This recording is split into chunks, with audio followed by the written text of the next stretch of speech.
doctora Amalia Vega Fernández.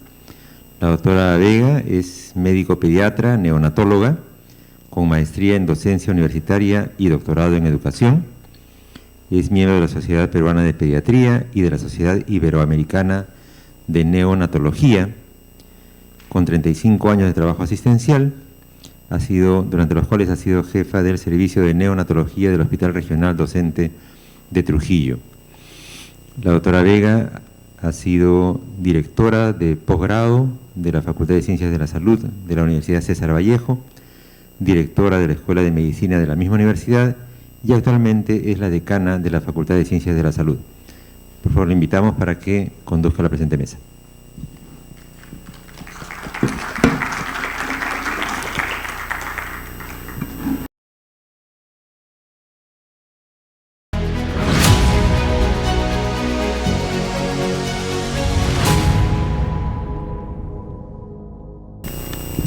Muy buenos días con todos ustedes. Vamos a dar inicio a la sesión 2 de vacunas y voy a invitar a los médicos que conforman este bloque, al doctor Carlos Eduardo Verne Martín, al doctor Manuel Espinosa y al doctor Gualberto Segovia, para que por favor suban al estrado y nos acompañen en la mesa de honor.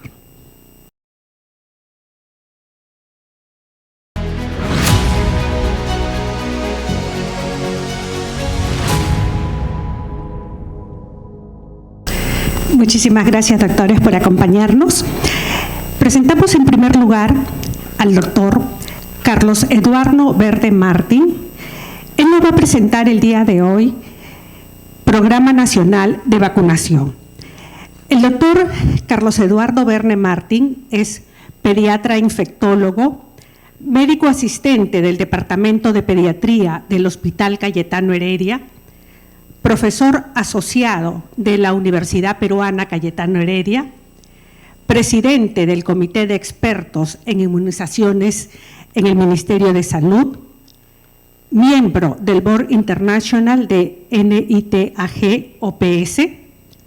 miembro fundador de la Red de VIH Pediátrico Perú, miembro de la Sociedad Peruana de Pediatría, Sociedad Peruana de Enfermedades Infecciosas y Tropicales, Sociedad Latinoamericana de Infectología Pediátrica y vicepresidente del Comité de Ética del Instituto de Investigación Nutricional. Dejo entonces al doctor Carlos Eduardo Verne, que tiene 20 minutos para su disertación.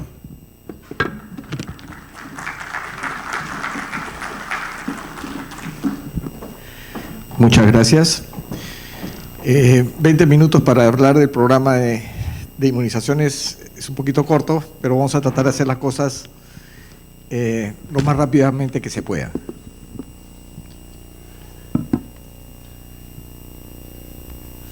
No tengo ningún conflicto de interés. Esto es una presentación. Y empiezo con la frase que me encanta a mí. No es mi frase, por si acaso. Con la única excepción del agua potable, lo único que ha cambiado la salud pública en el mundo han sido las inmunizaciones. Las inmunizaciones salvan más o menos 3 a 5 millones de vidas diariamente. Sabemos que las enfermedades infecciosas son las enfermedades que más muertes causan en el mundo. Ustedes lo ven con las pandemias que tenemos. Lo ven, acabamos de estamos terminando una, la de COVID, pero así como otras, hay otras enfermedades que arrasan con parte de nuestra población. Y muchas de estas enfermedades se han ido logrando crear vacunas, las cuales van a proteger de esas enfermedades. Yo siempre digo que la medicina está cambiando de paradigma. ¿Y por qué está cambiando de paradigma? Nosotros todos probablemente ingresamos a la universidad pensando en recuperar al paciente. Y ya no, esa no es nuestra función. Nuestra función es prevenir las enfermedades. ¿Sí? Antes veíamos a niños postrados en la cama con, por ejemplo, una meningitis por un neumococo o una influenza, qué interesante. Mira, hace el reflejo tal que se ve cuando tiene dañado tal parte. Eso se debe evitar. Y por eso debemos de ser preventivos. Muy bien.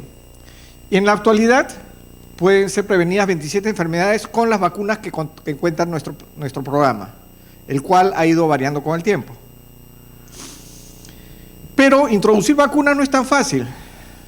Y nosotros que estamos en el comité de expertos, todo el tiempo recibimos que por qué no meten esta vacuna, por qué no hacen esto, hay que dar más vacunas.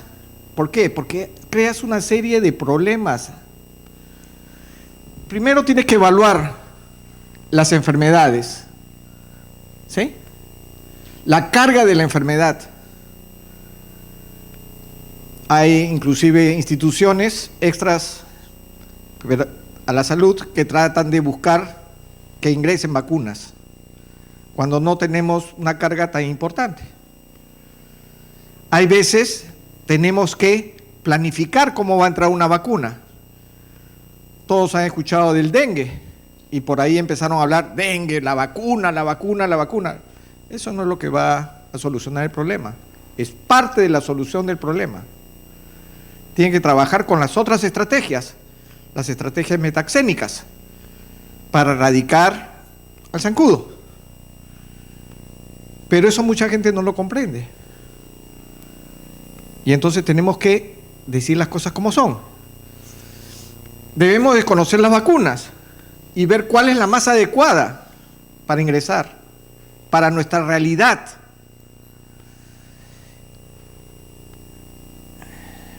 Algunos éxitos en inmunizaciones. La única enfermedad erradicada de la faz de la Tierra es la viruela. ¿Y por qué ha sido erradicada? Por inmunizaciones. Año 1977, último caso de viruela registrado en el mundo, en Somalia, la villa de Merka. 79 fue declarado fuera. En el 91, nosotros tuvimos la triste realidad de ser el último lugar de la zona occidental, o sea, de las Américas, de tener el último caso de polio salvaje, estamos hablando. En Pichanaki, a mí me gusta mucho Pichanaki, yo hice mi internado rural ahí en Pichanaki. Y en el 94 fue declarado oficialmente fuera de nuestro continente el virus salvaje. Que después podemos conversar sobre los rebrotes con virus asociados a la vacuna, es otra cosa.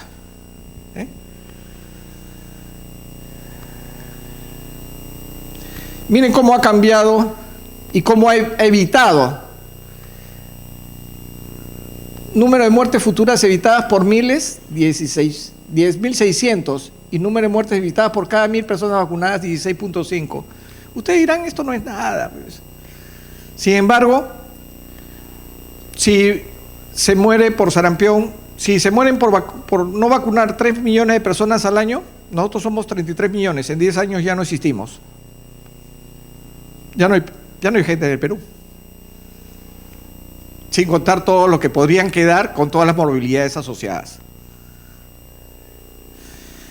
En el 74, la Organización Mundial de la Salud creó los programas ampliados de inmunizaciones. Y en el 77, la OPS puso en marcha su propio programa ampliado de inmunizaciones. ¿Y por qué pongo esto en contexto? Porque es muy importante. ¿Y por qué es importante? Porque es ahí donde empezó todo. Y nosotros, América, hemos sido el ejemplo a nivel mundial para todo lo que es vacunas. Hemos sido los mejores en vacunar. Ahora ya nos estamos pareciendo a los países del primer mundo en cuanto a que no vacunamos. En el 79 se creó el fondo rotatorio. Y ustedes dirán, ¿por qué pone eso? No es importante. Sin embargo, es un instrumento muy bueno para comprar vacunas. Acá se acabó la corrupción. ¿Por qué razón? Porque se compran a través de un organismo como es la OPS. La OPS te asegura que las vacunas son seguras y eficaces. Perú pide 10 millones de vacunas a la OPS de hepatitis. La OPS ve los laboratorios del mundo que están haciendo esas vacunas, los cuales han pasado por una serie de precalificaciones y se compran de esos laboratorios.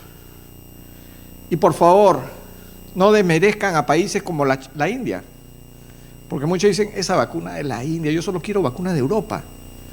La India acaba de llegar a la Luna. Mientras los rusos se estrellaron, ellos llegaron a un sitio donde nadie había llegado. Y tienen una experiencia de años de vacunas. Entonces, las vacunas por la OPS, ¿quién nos asegura la seguridad y eficacia? La OPS. ¿Y por qué salen baratas? Porque al comprar los países de Latinoamérica, hacen que las vacunas sean más baratas. Además, es un compromiso social con otros países. Por ejemplo, un país X de América está con problemas y no tiene la plata suficiente para comprar vacunas, el fondo le da para que compre y después que se ponga al día.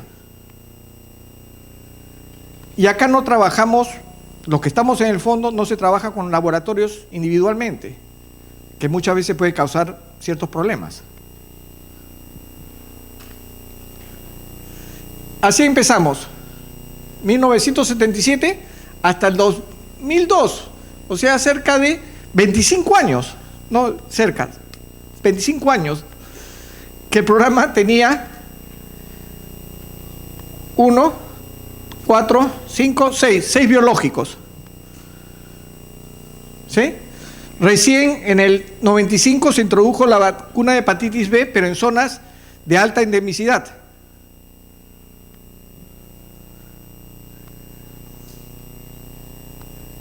Una cosa que es importante es que todo lo de vacunas se encuentra dentro de la Ley de Salud del Estado peruano y sin embargo el año 2003, el 20 de junio, sí, existe una ley que nos dice cómo se debe comprar, vacuna que ingresa en el programa no sale, o está asegurada su compra, a no ser que se cambie por una vacuna de mejor calidad, y una serie de cosas. Recién en el 2005 introdujimos Haemophilus influenza en el país. En el 2006 se creó el Comité Consultivo de Inmunizaciones, el cual estuvo trabajando más o menos bien unos 5 o 6 años y después, por cuestiones políticas, medio que entró en desactivación. En el 2006 recién se introdujeron refuerzos a las inmunizaciones. Y el presupuesto en ese año era más o menos de 30 a 35 millones de soles. 2006 se hizo una campaña para erradicar la rubiola congénita. En 6 semanas se vacunaron 20 millones de personas, 20 millones de peruanos, y se evita la rubiola congénita desde esa época. La OPS vino a felicitar al país. Cuando todos nos ponemos de acuerdo, se puede. En el 2008 surgió esto, la vacuna no es gasto, es inversión, porque cuando se va a pelear al MEF, ustedes saben los que van a pelear al MEF, no, ¿qué vas a ganar con eso? Entonces hay que decir que es una inversión. En el 2008 se hizo la primera compra de cámaras frías, 52 cámaras frías, que pueden ser instaladas en todas las regiones del Perú, y en el 2008 se hizo una campaña contra hepatitis.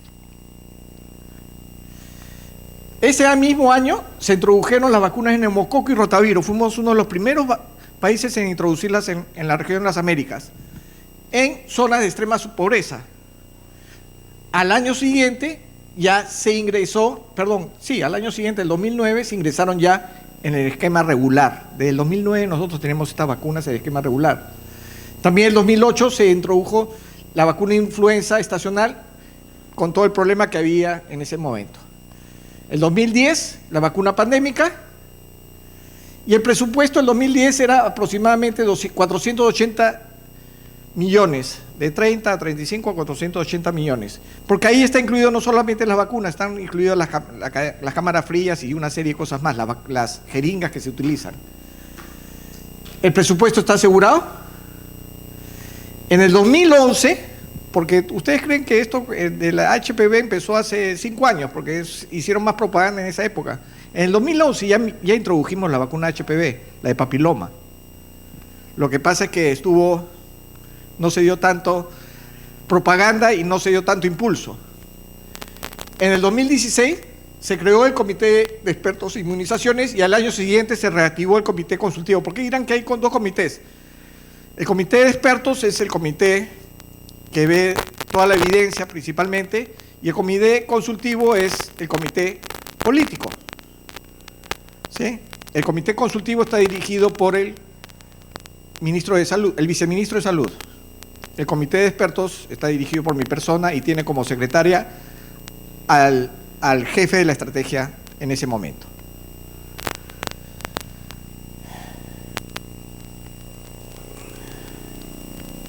En 2018 introdujimos vacuna de varicela. 2019 un hito, y espero que hayan por aquí ginecos obstetras, por favor ayúdennos. Esta vacuna es excelente. La de APT para gestantes evita la pertusis en los niños, sobre todo en los primeros meses de vida que no se les puede vacunar. Igual a lo que se está pensando hacer con la BCR, la vacuna para virus sincicial respiratorio. En 2021 empezamos a vacunar contra COVID-19. Aún no la hemos introducido en el esquema regular porque todavía no se sabe en el mundo qué va a suceder, ¿no? En septiembre dicen que van a poner una nueva vacuna monovalente de Estados Unidos. Hay la BBY, la ERIS, ¿no? Los ecuatorianos están con la ERIS. Entonces, ¿qué va a suceder de aquí a corto tiempo? En 2022 hemos pasado a polio intramuscular y mantenemos la polio oral. El presupuesto de 400 millones más 200 millones de casos operativos, o sea, 600 millones. ¿Han visto cómo va subiendo? Este 2023 pasamos a polio intramuscular las 3 dosis y oral mantenemos 18 meses y 4 años para el efecto rebaño. Estamos introduciendo hepatitis A dosis única y el 2023 somos uno de los pocos países que ya decidió, al igual que Inglaterra y otros países del mundo, a que BPH es una sola dosis. Y al tener solo que vacunar con una sola dosis a las niñas, estamos vacunando también a los niños. El objetivo son las niñas, pero hay que vacunar a los niños porque también ellos transmiten. Esto es las resoluciones con las que se hacen todas las normas técnicas. La norma técnica se cambia cada 2 años. Ustedes no saben lo que es hacer esta norma técnica. Y todos los pasos que tiene que pasar en el ministerio. Si alguna vez alguien ha leído El Castillo de Kafka, o si le gusta leer Asterix, hay uno de Asterix que es un reto y que le meten para hacer un trámite burocrático en un edificio romano y se pasea por todas las oficinas, igual que Kafka también. Y este es nuestro esquema nacional de vacunación actual. Miren, este esquema nacional de vacunación está a la par de cualquier lugar del mundo. Pero lo que ustedes lo saben, pero no lo dicen, es que esto es con vacunas buenas, seguras, eficaces. 1, y que son, además, gratuitas para toda la población. Váyanse a otros lugares, como dicen ciertas, no, nosotros la salud en estos lugares es mucho mejor, ¿sí? Váyanse un poquito más al norte y van a ver cuánto te cuesta tu vacuna que te vas a tener que colocar. Entonces, y esto es cambiable, cada 2 años tenemos que estarlo revisando y volviendo a adaptar. ¿Queremos ir a esto? Un esquema más amigable. ¿Por qué razón? Porque las licenciadas o licenciados de enfermería, que son muy buenos, son muy estrictos también. Y entonces cuando tú le dices solo BCG en el recién nacido, solo cuando nace, y después se olvidan que pueden vacunarlos verdaderamente hasta los 5 años, según la norma. En verdad, más tiempo. ¿Sí? Entonces, con esto tendríamos más tiempo para vacunar, más tiempo para recuperar. Un esquema como de semáforos, que me parece que es bueno. y esperemos que se pueda aplicar. Pero las vacunas ya no son solamente de los niños. Las vacunas son de los adultos y de los adolescentes. Hablamos de... Perdón. Ahí está. Hablamos de la diabetes de las gestantes, sarampión, rubiola y papera, se puede colocar los adultos, hepatitis B, hepatitis A, varicela, influenza, neumococo, HPV. Todas son vacunas que se pueden estar aplicando en adultos. Vacuna de dengue, quizás el próximo año, en ciertas regiones o para ciertas personas, para colaborar, no para hacer el tratamiento completo. Y para terminar, lo único que quiero decir es que nosotros en inmunizaciones somos esclavos de nuestros éxitos. ¿Por qué? El otro día estuve en un conversatorio de polio. Ya no se ve polio pues en el mundo. Entonces, ¿para qué voy a vacunar a mi hijo contra la polio? ¿No? COVID. Todos se han puesto vacuna de COVID. ¿Para qué voy a vacunar a mis hijos contra COVID? Porque tienes que dar protección. Protección a toda la comunidad. Lo que se llama protección de rebaño. Entonces, de ahí que la gente, claro, en este momento la gente está agotada de pinchazos de aquí, pinchazos de allá cada cierto tiempo, pero así va a ser. Probablemente con COVID, ese es mi pensamiento, vamos a terminar como influenza, teniendo que vacunarnos una vez al año. Probablemente. ¿Con qué cepa? Ni me pregunten. Sí, siempre cuando tenemos reunión, ¿y qué cepa vamos a utilizar? No tengo bola de cristal. Y eso lleva a una cosa, que es la incertidumbre que siempre existe. Y la incertidumbre va a existir en todo lo que es inmunizaciones, y más se vio con lo de COVID. Y hay gente que no comprende eso. Y quiero ser bien claro. ¿Alguien sabía qué vacuna era la que íbamos a tener que utilizar? ¿Cuál era la mejor vacuna? ¿Cuál iba a servir? Sin embargo, habían comisiones y ministros que tenían que decidir qué se iba a hacer. ¿Y qué pasa después? Te cae la Contraloría. Felizmente nosotros tenemos una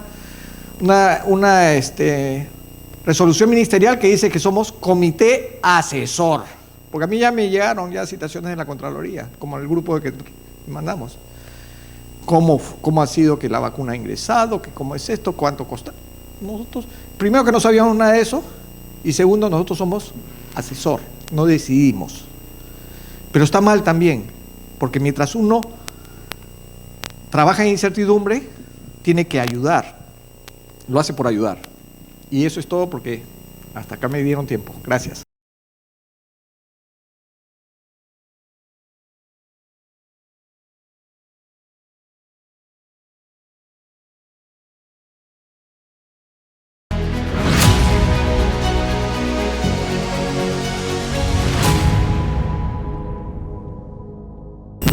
Continuamos con nuestro siguiente expositor, el doctor Máximo Manuel Espinosa Silva, médico egresado de la Universidad Nacional Mayor de San Marcos.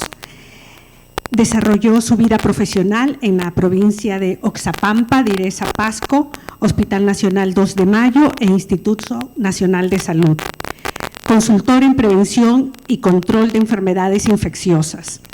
Docente nombrado asociado a tiempo parcial 20 horas de la Universidad Nacional Mayor de San Marcos, Facultad de Medicina, Departamento de Microbiología. Médico de la Unidad de Intervenciones Estratégicas del CNSP, Instituto Nacional de Salud. Especialista en Medicina de Enfermedades Infecciosas y Tropicales, estudios completos de maestría, estudios completos de doctorado, past president de la Sociedad Peruana de Enfermedades Infecciosas y Tropicales, miembro de la Asociación Panamericana de Infectología. Él nos va a presentar el tema vacunas contra la COVID-19. ¿Qué podemos esperar? Con ustedes, el doctor Espinosa. Gracias. Sí. El tiempo es bastante corto y gracias al doctor Carlos Eduardo Verne, que ya hizo el tema, en verdad. ya dijo lo que se espera, porque en verdad es algo incierto, pero es la verdad, ¿no? Empezamos sin saber nada de una enfermedad y aún seguimos aprendiendo. De repente es diferente a aspectos que ya conocemos, aspectos con relación a las buenas prácticas. Hablo de las buenas prácticas de todo aquel que trabaja en salud. Yo soy ya me dicen espeso, ¿no?, en lo que es higiene de manos. La higiene de manos, ya mis alumnos de hace 2 décadas o más ya están cansados de escucharme eso siempre. Y lo malo es que esto empieza desde casa. Digo, mi carpintero tiene uñas cortas, mi albañil tiene uñas cortas, la que me hace algún tipo de reparaciones en la ropa tiene uñas cortas. Yo defino como uñas cortas aquellas que miden menos de 1 milímetro. Y así empezamos la higiene de manos, con uñas cortas. Segundo paso, sin esmalte, sin aros, sin sortijas, sin pulseras. Y por supuesto, en la práctica clínica, en emergencia, en las salas de hospitalización, sin celular. ¿Cuesta? Cuesta. Pero somos gente que trabaja en salud. Y yo no soy su padre, ¿no?, que va a enseñarles. Tienen ustedes que haber traído esto de casa y en la práctica, los docentes, los que somos docentes en universidades, estamos obligados a exigir las buenas prácticas. Me he desviado un poquito, pero no tanto, porque las buenas prácticas para los alumnos es como exigimos ahora en San Marcos, al menos en mi curso, todos los alumnos presentan su carnet de vacunación antes de empezar. Y se quedan extrañados, me dicen que sí, quiero saber cómo te vacunaron desde que naciste. Y no es algo que debe ser jalado de los pelos, es algo que tiene que ser para siempre. Hace muchos años trabajé como consultor en Camisea Project, gas de Camisea, 1998. Y todos los ingenieros que llegaban de todo el mundo traían su carnet de vacunación, desde que nacieron. Miren, ya hace 25 años, y el Perú en eso no ha avanzado, y es parte que trasciende el sector salud. Es parte que ve otros aspectos como educación, por ejemplo. Quiero ubicar acá mi apoyo. Y ahora sí, no voy a correr, pero solamente, no importa, recordar que dentro de las primeras causas de muerte, tal vez no figure mucho enfermedades transmisibles. Miren, el 2000 y el 2019, como las 10 principales causas de muerte en el mundo, figuran las denominadas enfermedades no transmisibles. Pero sí, miren, siempre está enfermedades infecciosas, en este caso respiratorias agudas del tracto inferior, enfermedades agudas diarreicas y algunas enfermedades asociadas, ¿no?, al neonato. La siguiente. Yo soy, ¿verdad? Recordar, ¿no? Recordar que hay diversas formas de transmisión de infecciones de todo tipo. Vamos a las respiratorias. Muchas gracias, Pedrito. Gracias. Y miren, ya aprendimos que la forma más frecuente de transmisión de la COVID-19 es por aerosoles. En este momento estamos ya condenados porque estamos en un lugar con varias personas sin la ventilación adecuada para reducir el riesgo de un agente que se transmite por vía aérea. Tuberculosis se transmite por vía aérea, sarampión se transmite por vía aérea, varicela se transmite por vía aérea. Entonces, hemos dejado de lado prácticas buenas en una etapa de incertidumbre. El hecho que todos usemos mascarilla simple era un buen paso. A mi modo de ver, no debió dejarse, pero ese no es mi tema, ¿no? Solamente seguimos. Y miren, en el momento más álgido de la pandemia, a alguien se le ocurrió hacer un análisis con 3 enfermedades, 2 de ellas transmitidas por vía aérea. Y en ese corte del año 2022, ¿qué encontraron? Que hacia el año 2017, perdón, se me pasó, hacia el año 2017, al 2018, cuando hubieron brotes de influenza por día en el mundo, se morían más o menos 1.500 personas diariamente, en etapa no pandémica. Ustedes deben recordar que Estados Unidos, al comienzo de la pandemia, tenía ya una perspectiva de cuántos iban a morir por influenza en su país. Ellos calculaban que iban a morir más o menos cerca de 800.000 personas y estaba tranquilo, ¿no? No pasaba nada. Por lo tanto, para ellos la COVID era algo alejado, no le interesaba en ese momento. Pero en poco tiempo superó sus expectativas. En ese momento, tuberculosis, en el 2020, por día se morían 4.000 personas y se siguen muriendo. No lo vemos cerca porque hay una terrible subnotificación en nuestro país. Y en ese momento, terrible aún de la pandemia, por día se morían 5.000 personas por COVID. Entonces, comparen ustedes la cantidad de muertes con relación a lo que ya estábamos acostumbrados a vivir. Y ya el doctor Carlos Eduardo Verne ya habló de algo importante, ¿no? A mitad del siglo XX hubieron muchas causas por las cuales las enfermedades transmisibles se redujeron tremendamente. Pero hay dos pilares importantes por las cuales las causas de enfermedad y muerte se redujeron. Un pilar fue y lo es el acceso a agua y alimentos seguros. Justamente ayer me informaron de un brote de síndrome febril ictérico agudo, justamente en Villarrica. Llegaron 20 niños ictéricos, que más o menos 3 semanas atrás estuvieron en un distrito Iscosacín. Tiempo de incubación 2 a 3 semanas, ¿no? Podía pensar en dengue, leptospirosis, puede pensar en todo, pero estamos pensando más en hepatitis viral tipo A. Pero hay reportes, y estos niños fueron a un lugar que no tiene agua potable, es agua derivada de una quebrada. Entonces, hay determinantes, hay contextos que nos hacen justamente cambiar lo que siempre hemos hecho con relación a medicina basada en evidencias. Pero miren, las vacunas son el principal bastión por el cual existe la reducción de este tipo de enfermedades transmisibles. Y ya como introducción vemos que la OMS viene publicando constantemente, ¿no?, que las vacunas contra la COVID se convierte en la principal herramienta para la prevención y control de esta enfermedad, sobre todo en población vulnerable y algunos que tienen factores de riesgo. También hasta el 9 de agosto ya había una estadística con relación a las vacunas bivalentes que ya fueron distribuidas en el mundo y están siendo aplicadas y que en nuestro país tienen poco eco. La población no nos hace caso para que entiendan la importancia de vacunar con esta vacuna bivalente. Miren, 152 millones, el Perú tiene una buena cantidad y nuestra población no nos escucha. Hay un tema al respecto, más tarde. Se habló algo de las vacunas también. ¿Quiénes son los que producen más vacunas en este momento en el mundo? Ya, ¿no? Miren ustedes, está China. De repente, cuando vemos productos chinos, no vale la pena, ¿no? Pero China produce una cantidad grande, pero está empleada por los grandes consorcios de producción de vacunas. Está la India, Estados Unidos, la Unión Europea, ¿no? Producen grandes cantidades de vacuna y que lo hacen ahí porque los costos son mucho menores y la tecnología que ellos manejan es tecnología de punta. Y algo importante, ¿qué pensaba la gente antes de la pandemia? Las personas que reciben vacunas. Y aquí encontramos, ¿no?, que en el año 2019, 79% de la población mundial creía que las vacunas eran seguras, ¿no? Casi 80%. ¿Qué más sucedía en ese momento?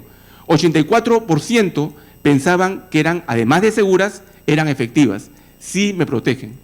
¿Eso cambió en el tiempo? Queda la pregunta abierta.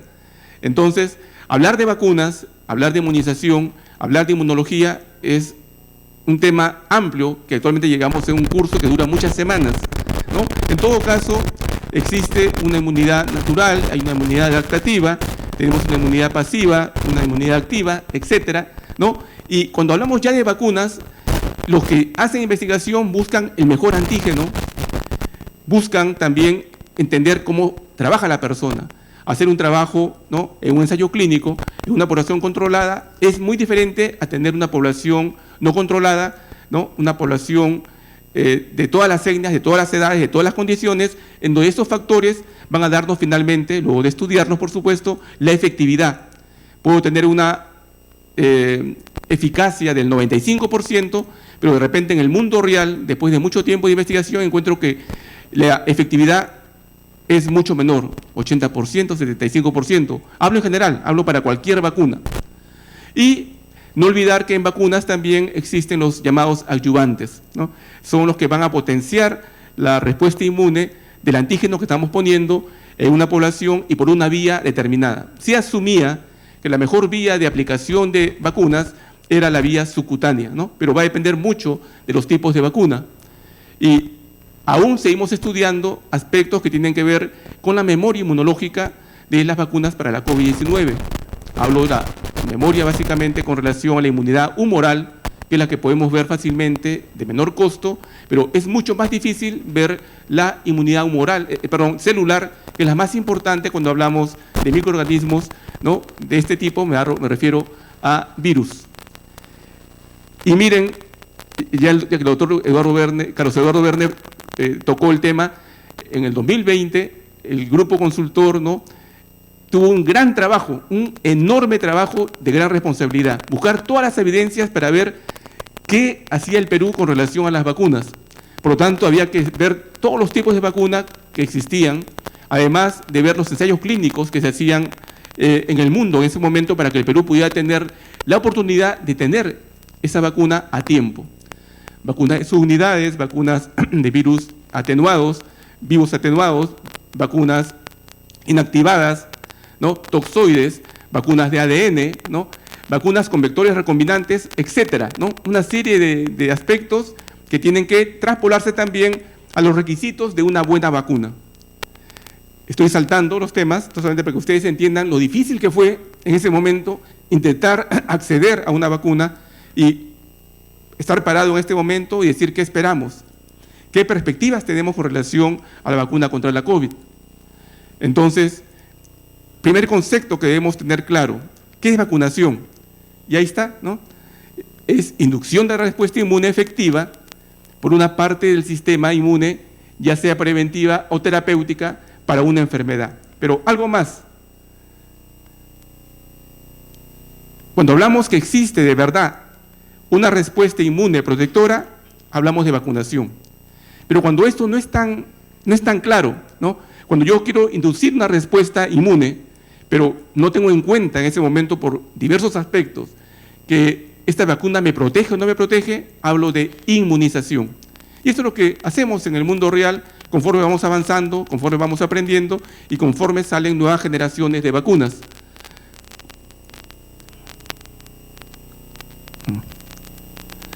Ya este es el esquema que está en los carnets de vacunación.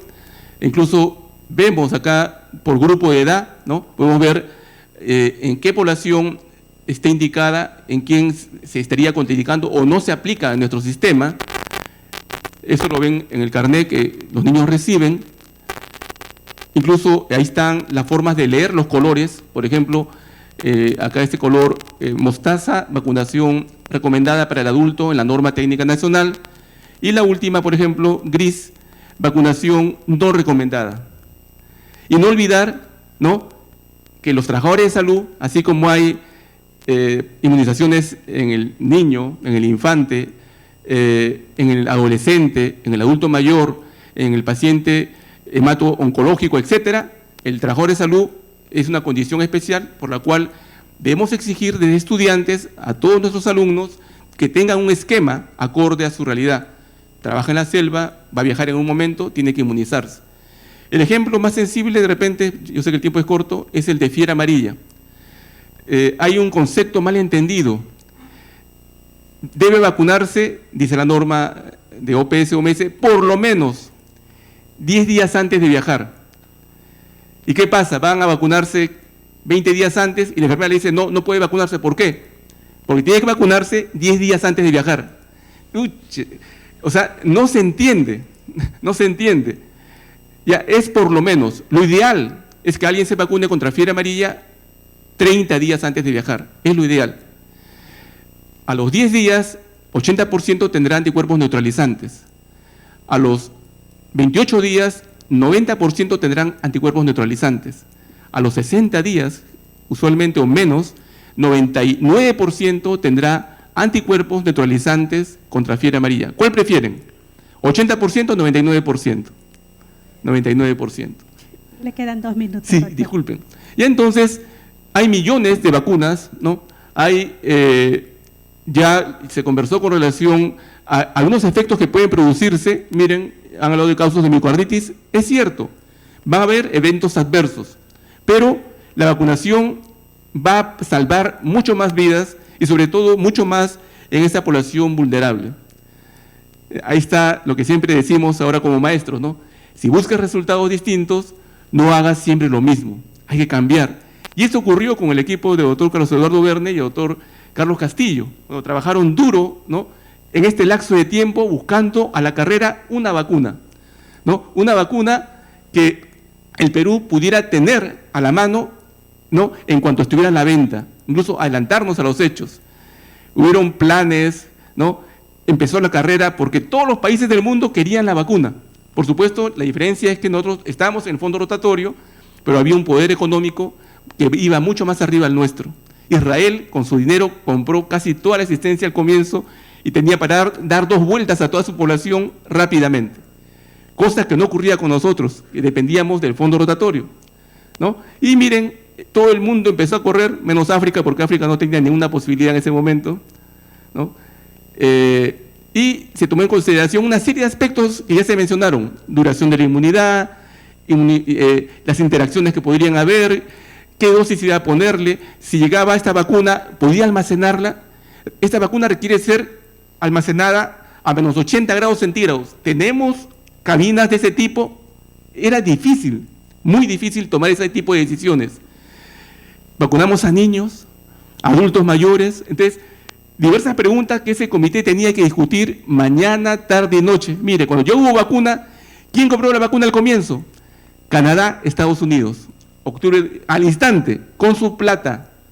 El fondo rotatorio, acá está muy por debajo de otros países, ¿no?, que tenían la capacidad, incluso en Sudamérica.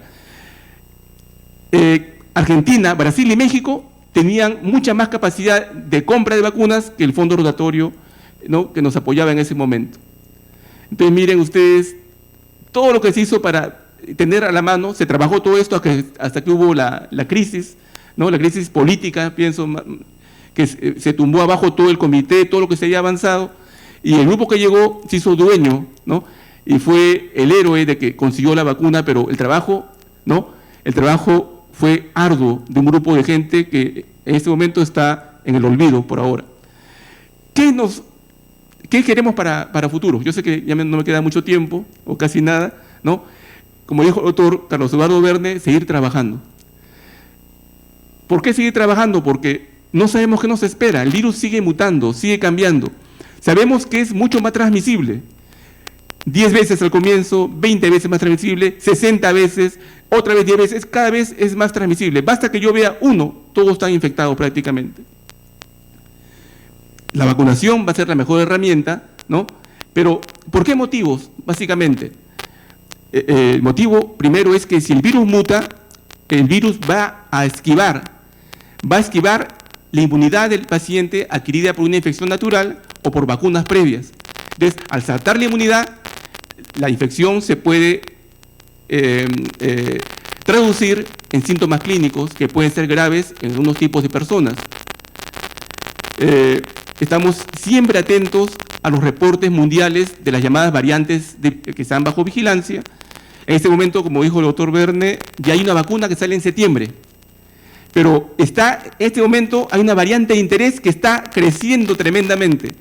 Cuando la vacuna esté en el Perú, de repente esa vacuna ya no va a ser tan útil porque ya apareció una variante que nos hundió a toditos, donde esa vacuna no va a actuar, ¿no? No va a actuar porque es totalmente diferente a ese virus. Y ya en este momento, 1/5 de la población con COVID está infectado por esa nueva variante. Y no hay vacuna aún para esa nueva variante. Por lo tanto, tenemos que seguir trabajando.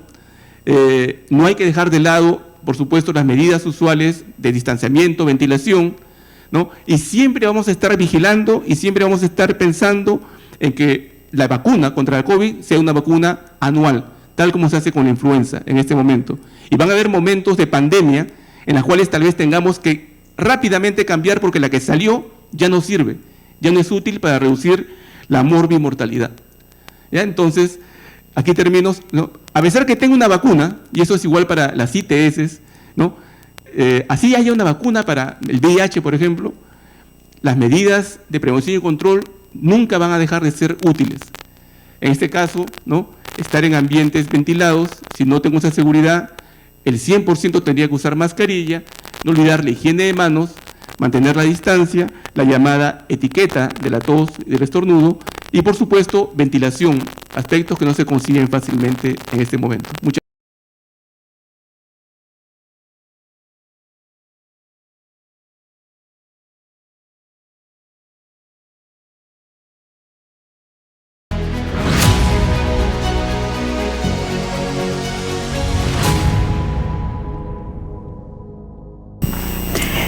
Bien, continuamos con nuestro tercer expositor, el doctor Gualberto Segovia Mesa.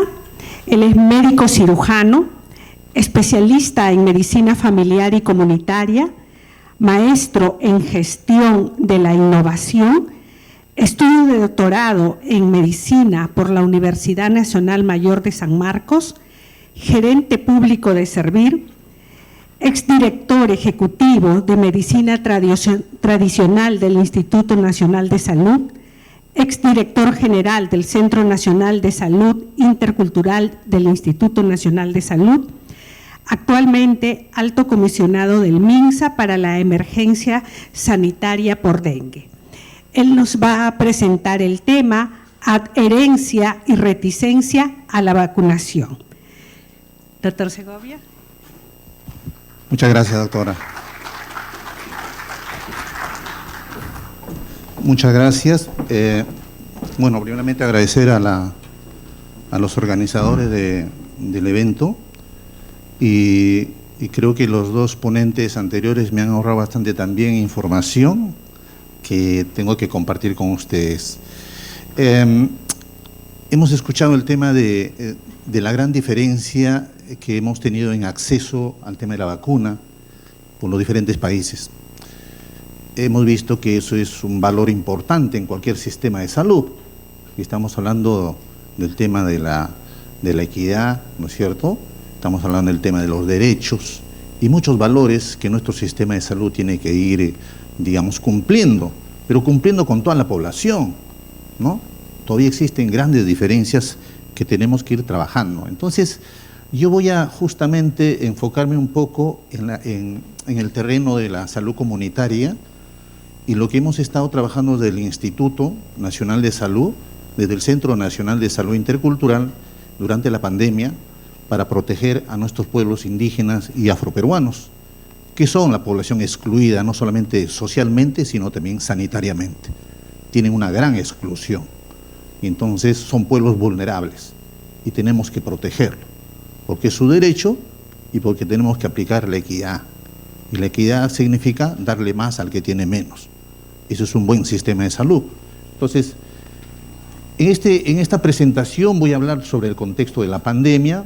Ya creo que los dos doctores que me han antecedido ya han hablado bastante de esta parte, pero voy a hacer solamente puntualizar algunos hitos importantes, pero en relación siempre a nuestros pueblos originarios. La adherencia y la reticencia a la vacuna, eso es un trabajo que hemos realizado, hemos tomado algunas mediciones ahí, que los voy a compartir, y las estrategias para promover la aceptación de la vacuna en nuestra población en general. Creo que estos son datos importantes que no debemos olvidar. Efectivamente, hemos estado nosotros teniendo en esta pandemia que hemos pasado, hasta, si ustedes se fijan ahí, uno de los picos más altos que hemos tenido esta semana, que es la 16 o la 17, la semana epidemiológica, es realmente espantoso, ¿no? Son más de 5.600 fallecidos por semana. Más de 5.600 fallecidos por semana hemos tenido. Y nosotros vamos ahora más de 221.000 casos de fallecidos por la COVID-19. Por día hemos pasado realmente más de 800 casos diarios, desde el momento en que se presentó el primer caso, ¿no?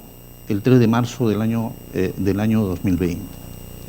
Y se inicia la vacunación en esta fecha memorable, el 9 de febrero del 2021, se empezó la vacunación, pero miren cuándo llegan los pueblos indígenas, el 9 de julio, casi 5 meses después, la vacuna llega a nuestros pueblos originarios, a la protección de nuestros pueblos originarios.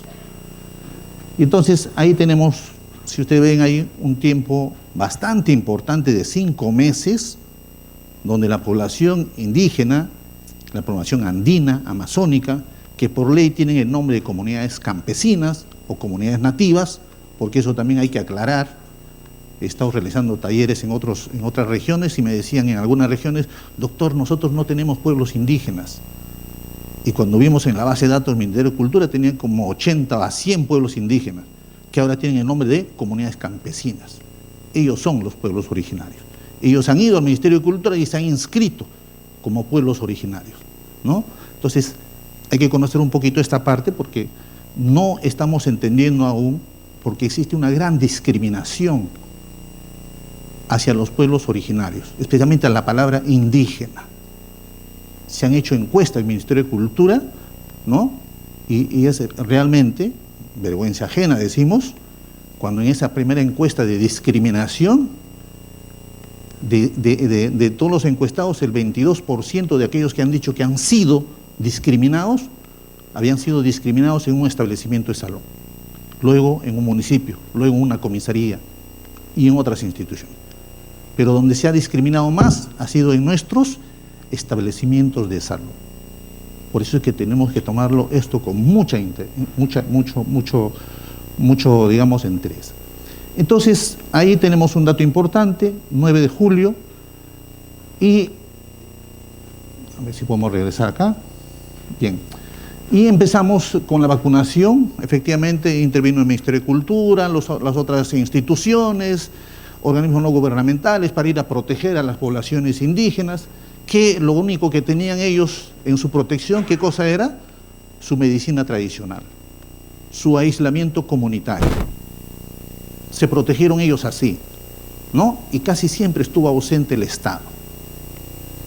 Nuestros establecimientos de salud de esas zonas, puestos centros de salud, muchos de ellos se cerraron, no atendieron, ¿verdad? Ellos solos casi empezaron a hacerse la protección comunitaria.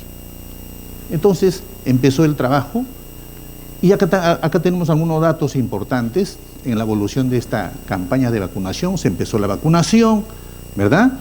Y empezamos a tener alguna información. Nosotros recopilamos de estos distritos que tienen alta concentración de poblaciones indígenas. Estamos hablando de Coahuapanes en el Alto Amazonas, estamos hablando de Atalaya, Satipo, Condorcanqui, estos distritos, ¿no? En esta fecha de julio al 2022, con 3 dosis tenían esta cantidad de cobertura, 5.9% de toda la población, con 3 dosis, ¿no? 28,3% en Raimondi, en Atalaya, como protegidos con 3 dosis, 20%, 10% en el Cenepa, Condorcanqui, donde están los Aguajón, los Huampis, ¿no? Coberturas totalmente bajísimas, mientras el promedio de nosotros a nivel nacional iba en un 75%. Estamos hablando de pueblos desprotegidos. Y tomamos el pulso ahora, hace unos días, antes de venir acá al evento, y no han avanzado mucho. Miren, subieron 4 puntos casi todos, y siguen desprotegidos en este mismo momento. No pasan el 25% de su población protegida hace 3 días, en la base de datos que tenemos en el Ministerio de Salud. Seguimos con una alta desprotección de nuestros pueblos, ¿verdad? Hablamos de más de 3 millones de compatriotas, según encuestas últimas, ¿no? Entonces, esto es importante, esto es una expresión, decimos acá, de la gran inequidad que existe y la gran desprotección de nuestros pueblos indígenas, la ineficiencia de nuestro sistema de salud, la falta de recursos para la ejecución de políticas de salud intercultural. No se financia mucho los temas de salud intercultural. El instituto mismo no dispone a su Centro Nacional de Salud Intercultural un recurso, un presupuesto adecuado para intervenir en las comunidades indígenas, y eso sucede casi en todas las instituciones. Y los movimientos antivacunas, ni hablar, han estado al día, ¿no? Han estado muy activos en los pueblos indígenas, por eso que también tienen un rechazo, una reticencia a aceptar la vacuna. Y entonces, en este trabajo hemos empezado nosotros en realidad a conocer la percepción y la conducta de las personas sobre la no aceptación de las vacunas contra la COVID-19. En estas poblaciones hicimos un foro Invitamos a personal de salud y a líderes de la comunidad de esas zonas con alta concentración de pueblos andinos, amazónicos, y conversamos con ellos y luego sistematizamos la información, empezamos a identificar en ellos estos resultados, ¿no? Identificamos regiones y provincias con alta concentración de población indígena, nativa, también la población afroperuana. Invitamos a los líderes del pueblo afroperuano, de Chincha, de la zona de Lambayeque, y también al personal de salud, que conocen por qué la gente no acepta la vacuna. Invitamos a actores sociales representativos de las comunidades amazónicas, andinas, afroperuanas, a personal de salud que trabaja en la zona, y entonces hemos hecho toda una sistematización de la información y hemos estado tratando de ver, tomándole el pulso por qué no aceptan la vacuna. Ahí hemos podido nosotros observar de que ahí tenemos problemas serios, ¿no? Porque ellos tienen una forma de interpretar por diferentes motivos, educativos, culturales, etcétera, pero fundamentalmente la representación de la población hacia la vacuna, ¿no? Sobre, por ejemplo, en la categoría del análisis que hicimos del origen de la pandemia, ellos obviamente tienen una forma de pensar y una representación sobre lo que ha sido el origen de la pandemia. Para ellos, en verdad, como acá dice, esto es un castigo divino. Y ese mensaje se transmite de familia en familia, de comunidad en comunidad. Pero ¿quién contradice eso? ¿Quién sale a educar de otra forma? Si el establecimiento de salud no lo hace, si las comunidades no tienen esa información, ¿no? Si ellos solos hacen su vida y sus actividades propias de su comunidad. La ciencia viene desarrollando pruebas experimentales. ¿Quién le dice que eso no es así? Los científicos han inventado este virus para matar a personas. Miren todo lo que hemos captado de la información de ellos mismos y también del personal de los establecimientos de salud. Sobre la credibilidad de la vacuna. Ellos no creen, ¿no es cierto?, de la pandemia. No creen que hubo una pandemia, muchos de ellos. La pandemia no existe, es un invento para no salir de la casa, dicen ellos, ¿no? A los fuertes no les pasa nada, la alimentación es fundamental. Esto ataca solamente a los débiles. O la pandemia por la COVID-19 causa miedo y estrés y como consecuencia de ello la gente se está enfermando. En la zona andina no llega la pandemia, esto es más de zonas urbanas. Toda esa concepción que ellos han manejado y siguen manejando sobre este tema de la aceptación de nuestra vacuna, sobre la credibilidad de la vacuna, ¿no? ¿Qué creen ellos? ¿Cómo tienen la representación ellos sobre la credibilidad de esta vacuna? Las vacunas están en experimentación, eso debe tardar años, no se sabe cómo son los resultados, por eso nos hacen firmar tantos documentos, ¿no? La vacuna en 2 o 3 años te va a convertir en un zombie o te va a matar. También se dice que tiene como propósito exterminar a la población indígena. No hay que olvidarnos que ellos tienen una concepción de que nosotros, los occidentales, no, siempre estamos en contra de ellos. Ellos piensan que nosotros queremos extinguirlos por las diferentes historias que han pasado, ¿no?, en la época del caucho, etcétera, y tienen esa forma de pensar. Hay factores también que tienen que ver, con factores culturales en relación a la vacuna, ¿no? Los religiosos creen que se están colocando una señalización y más adelante van a ser castigados o no van a ser escogidos por Dios. La vacuna está asociada al diablo. ¿Cómo se empezó esta vacuna en los adultos mayores? Entonces se considera que fue para matar a estas personas que ya no son productivas en su comunidad, ¿no? No se entiende qué es el COVID ni tampoco qué es la vacuna porque no hablan en el lenguaje de nosotros, dicen ellos, ¿no? Las vacunas están diseñadas para hacer cambiar nuestras maneras de pensar y existe discriminación en los establecimientos de salud, dice un afrodescendiente. Entonces, estas formas de pensar, estas formas de actuar, ¿no es cierto?, probablemente sean parte de la forma de la cultura, de la educación, pero en sí ellos tienen una cultura rica, ellos tienen una medicina tradicional. Lo que pasa es que nosotros, como sistema de salud, no hemos sido capaces de articular su medicina tradicional con la medicina occidental nuestra, entre comillas, científica. ¿no es cierto? Hemos sido incapaces de podernos articular mejor y ganar, ¿no? Ganar de la medicina tradicional, que es como ellos se han protegido, y ganar para que ellos accedan a nuestro servicio de salud. Porque sí entienden qué cosa es distanciamiento. Ya han visto en la foto, usan mascarillas, ¿verdad? Han hecho aislamiento comunitario. Lo que pasa es que nos ha faltado una interacción más con ellos. Le quedan 2 minutos, doctor. Perfecto. Gracias, doctora.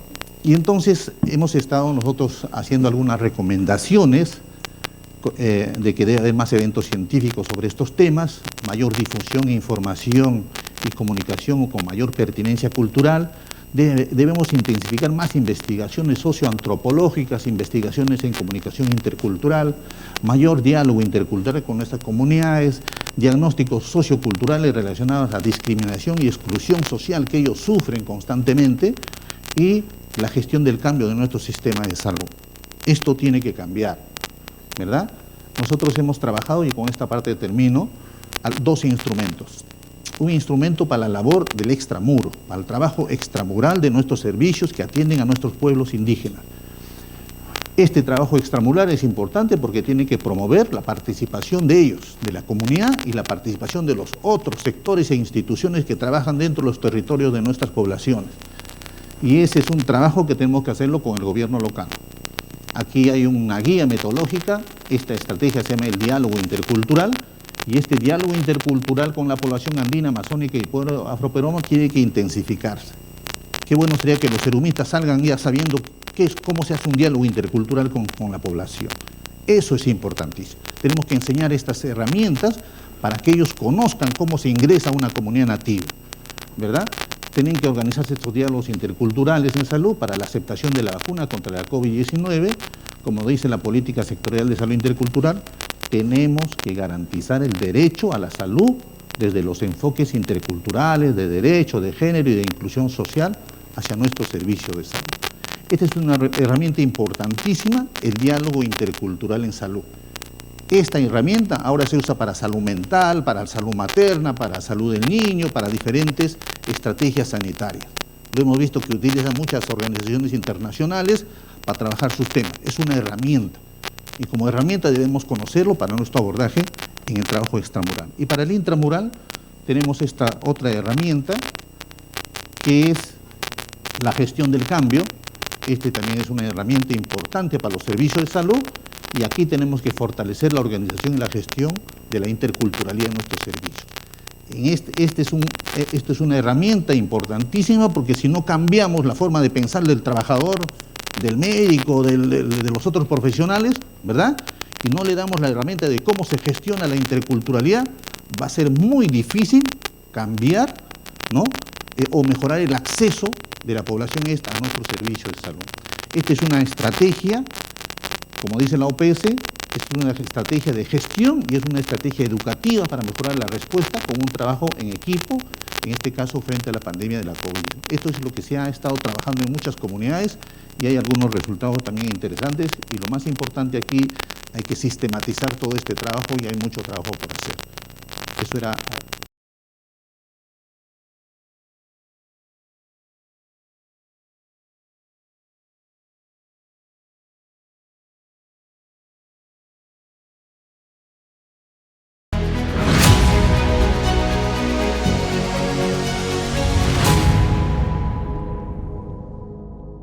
Muy bien, vamos a pasar a la sección de preguntas. Pueden hacerlo a mano alzada y para los que están en línea a través de la sección preguntas. Buenos días. Ante todo, excelentes exposiciones, mis felicitaciones a todos mis colegas y la excelente organización. Tengo varias preguntas chiquititas, ¿no? La primera es, por ejemplo, yo trabajo en el Seguro Social y el esquema, por ejemplo, para los alumnos que van a ingresar de pregrado, ¿no? A rotar, etcétera, les solicitan su carnet de vacunación. Entonces, en el aspecto de los están haciendo vacunar a los que no lo han hecho, TT, ¿no? TT. Estoy viendo que en el esquema lo que les obligan, digamos, para poder aceptarlos es 3 dosis. Entonces, quería saber si es así, que son 3 o son 2 dosis de DT que tienen que tener los adultos, ¿no? Pues son chicos adultos, ¿no? Después, otra pregunta es, Con respecto al HVP, mencionan que a los 9 años, etcétera, pero por ejemplo los chicos que no han iniciado actividad sexual, por ejemplo tienen 15, 16 y quieren vacunarse y no tienen, digamos, disposición económica para poder comprar una vacuna que cuesta 500 soles, ¿no? En esos casos, ¿hay alguna manera en que ellos puedan ser también vacunados? Los chicos de 15, 16 que no han iniciado todavía actividad sexual. Esa es mi otra pregunta. Después la tercera es qué opinan con respecto a la quinta dosis, ¿no?, de la vacuna para el COVID. Por muchos, me incluyo, ya nos hemos enfermado otra vez de COVID, ya me ha dado 3 veces, yo soy persona de salud, entonces realmente me acaba de dar y ya nos quieren vacunar. Entonces, ¿qué opinan con respecto a eso? Y por último, doctor, usted mencionaba que la India, no porque sea de la India es malo, ¿no?, pero sí tenemos experiencias con medicación, digamos, no con tan buena bioequivalencia hindú. Pero con respecto a las vacunas, ¿es así? O sea, ¿por qué esa creencia? ¿Usted tiene algún sustento real que usted haya podido corroborar, alguna reacción adversa, medicamentosa, bioequivalencia, etcétera, para esa creencia? Eso es todo, gracias. Empezaremos por la última, que es sobre la India. Vuelvo a repetir, la OPS y la OMS son los que certifican que los centros donde se producen las vacunas son los más adecuados y tienen las políticas más adecuadas. O sea, es como el ISO, no sé en qué ISO irán, 20.000, 50.000 que tienen que pasar, y no es una vez cada 2 años, cada 3 años, sino generalmente es anual o cada 6 meses. Entonces, eso demuestra que las vacunas son buenas. 1. Sobre la DT, yo lo que recomendaría es poner la que se pone para las embarazadas, la DAPT. La DAPT es D chiquita, A chiquita, P chiquita y T grande, porque hacen un zafarrancho con esas cosas. La DTP o DAPT que se pone en los niños hasta 7 años no se puede utilizar en los mayores de edad. Entonces yo lo que le recomendaría es recomendar la DAPT, que se pone una dosis y se pone un refuerzo cada 10 años. Yo me he colocado esa, por ejemplo, trabajando en el hospital. La otra pregunta era HPV. Sí, estamos siempre, y ahora con la pandemia que muchos niños no se han vacunado, se está tratando de hacer tratar de coger a los demás, pero eso todo depende muchas veces de presupuesto, ¿no? Y eso es lo que sucede en el país. Tengan en cuenta que las vacunas son pagadas por todos nosotros, o sea, por el Estado. Entonces, que sí queremos aumentar, y probablemente vamos a tratar de ganar a esos que no se vacunaron en esas épocas. ¿Y la otra fue? Quinta dosis. Esa es la discusión que estamos teniendo justo ahorita, y va a salir una nueva decisión de qué cosas se van a hacer. Se sabe que más o menos a los 6 meses se está perdiendo ya protección, o sea, la protección baja a 20-25%. Entonces probablemente se va a tener que vacunar a ciertas personas que tengan ciertas características, ¿no? Le puedo decir algunas: adultos mayores, personal de salud de primera línea, personas con comorbilidad, y cuando hablo de personas con comorbilidad, desde los 6 meses de vida hasta adelante, y eso es lo que se está pensando hacer, y de esa manera también se va a tener un esquema mejor que lo que se tenía hasta ahora, que es que tenías una serie de a este le vas a poner tanto, y que era verdaderamente bien difícil. Con esto se va a tratar de arreglar. Ahora, tengan en cuenta que, como dijeron acá mis colegas, va a ser con bivalente, no va a ser con la última, porque la última recién va a salir, y la que lo ha comprado creo que es Estados Unidos, que es monovalente empezando, no es bivalente. O sea que va a empezar a haber una serie de problemas para decir qué cosa vamos a… Porque tú pones en la decisión, se va a vacunar como vacuna monovalente. No, pero la monovalente ya fue eliminada en otras partes del mundo. Sí, pues, pero tienes que poner monovalente, nueva, que tiene estas características. Pero sí, deberían de colocarse cierto grupo de personas, debería de colocarse otra dosis más.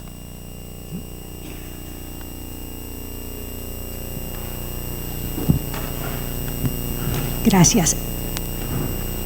Tenemos una pregunta más de los asistentes.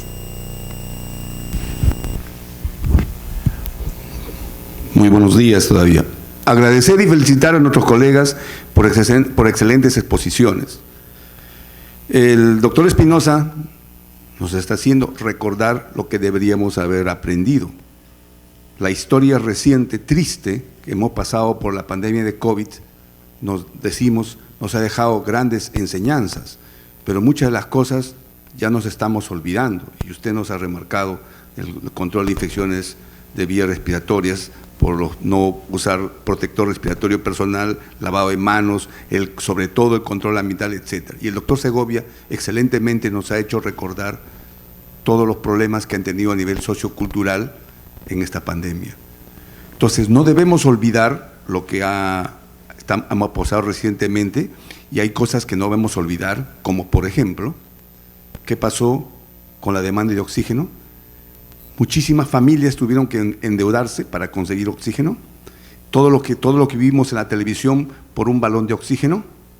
No debemos olvidar aquellas empresas que nosotros, yo soy neumólogo, si pedía, por decir, 10 tomografías al mes, ellos tenían un costo X, y cuando vino esto, hacían 400 y tuvo un costo 3X negociado.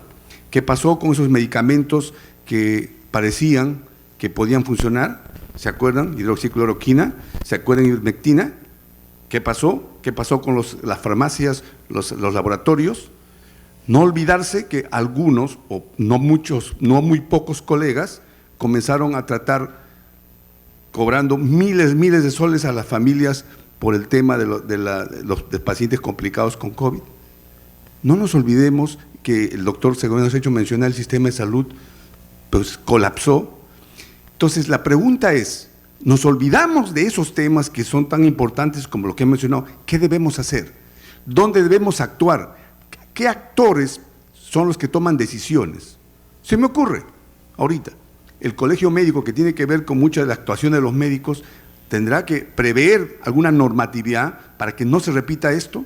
Tendrán las autoridades que quieren dirigir nuestras comunidades, nuestras localidades, no tendrán que hacer un curso de inducción para que todos los temas que hemos mencionado por lo menos les orienten a no tomar políticas que tienen que ver en diferentes sectores que inciden en la salud. Esa es la pregunta. ¿Cómo lo podemos hacer que tenga impacto para que no ocurra lo que ha ocurrido recientemente? Sí. Una pregunta muy difícil porque toma muchos puntos, muchos determinantes. De repente, desde el punto de vista de salud, empiezo con una queja.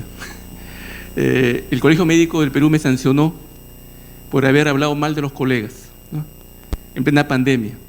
Cuando en una entrevista, en mi función de asesor de despacho viceministerial, dije que trabajadores del sector salud, no dije médicos, dije trabajadores del sector salud, están tomando su licencia por riesgo, ¿no?, dejan de trabajar en hospitales del Seguro Social, del MINSA, y están trabajando en las clínicas, cobrando doble, ¿no? Entonces, y eso no debe ser. Apelé todo, pero igual me sancionaron, ¿no? Entonces, pero no debemos cerrar los ojos a lo que está ocurriendo. Estamos frente a generaciones que son diferentes a la nuestra. Ya no hay vocación, lo lamento, ¿no? No hay vocación. Hay gente muy preparada, sí, pero también hay gente que está en el otro extremo. Yo sé que es largo hablar, pero quiero rescatar algunas frases que escuché en el tiempo. Una es que hubieron dos funciones del Estado que jamás debieron transferirse para las regiones: educación y salud, porque las regiones no estaban preparadas para recibir una responsabilidad tan grande y ahora es un desastre. Y para dar tiempo a que los colegas intervengan, solamente una reflexión. Hace poco me llegó un informe en el cual nos dice lo siguiente, son datos sin análisis, ¿no? Dice: país con la mayor letalidad en las Américas por COVID, Perú. País con la mayor letalidad por dengue en las Américas, Perú. País con la mayor letalidad por Mpox, anteriormente llamada viruela del mono o símica, Perú. Entonces, cuando esto ocurre, los servicios están en muy mal estado. En este caso, el Viceministerio de Prestaciones, ¿no?, y Aseguramiento tiene que hacer mucho trabajo. ¿Qué dijo la OMS hace 20 años con relación al dengue? Las tasas de letalidad en un país están en relación a 3 factores. Primer factor, la calidad de atención. En este caso, habla de los profesionales. Soy bueno, soy ético, etc. Segundo, acceso a la salud. Y cuando hablo de acceso, puede ser acceso económico, acceso cultural, ¿no? Acceso geográfico, etc. Y tercero, gestión de los servicios, que es paupérrima en este momento. Ayer me llamaron de un hospital que hay una paciente posoperada y que le han dicho a la familia, y eso estoy cansado de esto, que le piden a la familia que busque una cama UCI. ¿Qué dije? ¿Cómo le piden a un familiar que busque otros hospitales que ellos busquen una cama UCI? Esa es responsabilidad del médico de emergencia, de contactar con todos los hospitales y decir dónde hay una cama UCI para transferir a mi paciente que debe ir en este momento. La pobre familia está mendigando de hospital en hospital y ese colega sí debe ser sancionado, ¿no? Quien dice eso, porque está mintiendo a la persona y la está haciendo sufrir mucho más. Ahora yo digo, si con un solo paciente no puede un hospital, ¿qué pasó en plena pandemia donde eran cientos? ¿Nos han engañado? Hay una publicación que salió de un hospital de salud que tenía miles de casos moderados y cuando vemos, ¿no? Fue una publicación que fue censurada después, vemos que sus casos moderados, 45% no tenían oxígeno. Entonces, si yo interno un paciente con un COVID moderado, es porque el 100% va a recibir oxígeno. Pero 45% sin oxígeno, entonces yo ahí me levanto a todos, ¿no? Acá pasa algo, acá está mal. Entonces el Perú deja mucho que desear en este momento. Lo corto ahí porque sé que el tiempo es muy corto, ¿no? Sí, algo solamente corto. El doctor nos ha caracterizado lo que es el sistema peruano. Va a venir, doctor, el dengue como vino, igual. Vino viruela del mono, igual. El tema es nuestro sistema de salud, que ya lo sabemos, que es segmentado, que es fragmentado. ¿Cuándo lo vamos a arreglar? Ahora hay 2 iniciativas del Ministerio para ese tema, porque esa fragmentación, segmentación, esta de las inequidades en salud, de que es un sistema que no tiene valores o no cumple los valores que debe cumplir. Entonces, están 2 políticas públicas. Las redes integrales de salud, que tiene que vulnerar este problema de que cada uno con su propia norma y con su propia política, ¿no? Ya están los pilotos a nivel nacional, es Trujillo, doctor, una de sus RIS, y la otra es Villa El Salvador. Y también las otras regiones ya entraron en el tema de las RIS y tenemos que seguir impulsando. Y el otro tema es el modelo. El modelo ya no es de atención a la salud, sino de cuidados integrales a la salud. Esa palabra atención tenemos que cambiar por cuidado. Y dentro del cuidado es el autocuidado a las personas. ¿Cómo le enseñamos el autocuidado al otro que tiene que hacerse responsable de su salud? ¿Cierto? Así vamos a ir construyendo, pero ahí es un eje importante nosotros, ¿no? Nosotros, los de la academia, los que están en los servicios, entrarnos un poco más en el tema de la salud pública. La salud individual y la salud colectiva deben estar unidas. Si no, esto realmente no va a caminar a buen ritmo, ¿no? Entonces, ingresemos a este campo de trabajar en redes y trabajar con los modelos de cuidados integrales, ¿no? Desde la academia misma. Gracias. Yo diría que lo más importante es fragmentación en salud, pero fragmentación en todas las cosas. Salud no puede trabajar solo, salud debe trabajar con educación, salud debe trabajar con otras unidades y con otros ministerios. Mientras no trabajemos unidos, esto no va a avanzar. Nosotros como comité, por ejemplo, lo que ha dicho acá el doctor Gualberto, todos en cada reunión, quizás en esta última no porque tuvimos otros asuntos, pero nosotros nos deberíamos dedicar a ver qué cosa vamos a introducir, cuál es la evidencia y todas esas cosas. Pero nosotros pedimos varias cosas siempre al MINSA. Un comunicador. Estamos pidiendo sociólogos o antropólogos. ¿Por qué? Porque lo que acaban de decir, todo el tiempo lo vemos. A nosotros nos han hecho la presentación de lo que sucedió en Samiriza con la persona que le dio, la niña que le dio polio. Y ahí el problema es que no hay alguien que entre y que diga y que después empiece a crear algo para dar una solución al problema. Creemos todavía que la solución se encuentra en ciertas personas que no saben sobre el tema y no saben tener políticas o tener acercamientos a la población. Zapatero a tus zapatos. Si yo no sé, yo pido ayuda. Ese es siempre lo he hecho. Si yo no sé alguna cosa, pido ayuda. ¿Y quién lo sabe? Puede ser que lo sepa el antropólogo, puede ser que lo sepa el sociólogo, puede ser que el comunicador te ayude. Pero lo que pasa es que cada uno anda por su lado. Ese es el problema.